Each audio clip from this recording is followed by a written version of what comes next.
ఈరోజు ఆదివారం మహాలయ అమావాస్య పర్వదినం సందర్భంగా శ్రీ వారాహిపీఠం గాజుల రామారం వారాహి అమ్మవారి గుడికైతే మేము వచ్చేసాము. శ్రీ పంచభూతేశ్వరిగా పిలువబడే శ్రీ పంచముఖ వారాహి అమ్మవారికి ప్రీత్యర్థమైన పంచబలి అమావాస్య నాడు సమర్పించడం శ్రేష్టమైనది.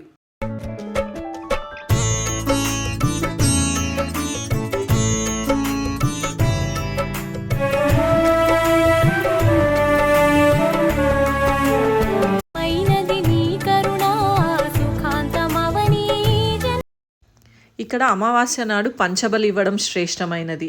అయితే పంచబలి అంటే ఫస్ట్ గుమ్మడికాయ, దోసకాయ, సోరకాయ, నిమ్మకాయ, చెరుకు గడలను సమర్పించుకుంటారు అమ్మవారికి.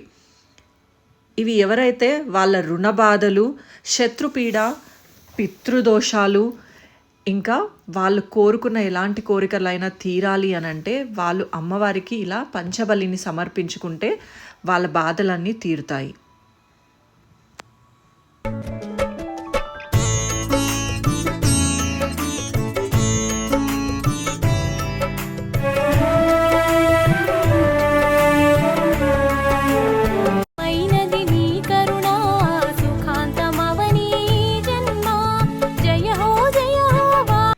అయినా ఏ ప్రాబ్లమ్స్తోనైనా వచ్చినప్పుడు వాళ్ళు మంగళవారం కానీ శుక్రవారం నాడు కానీ అమ్మవారి గుడికి రావడం స్టార్ట్ చేసి వాళ్ళు 5 వారాలు అలా మంగళవారం కానీ శుక్రవారం కానీ వచ్చి వాళ్ళ కోరికలని అమ్మవారికి చెప్పుకుంటే ఖచ్చితంగా నెరవేరుతుంది అని చాలా భక్తులు నమ్మకంగా కొలుస్తున్నారు.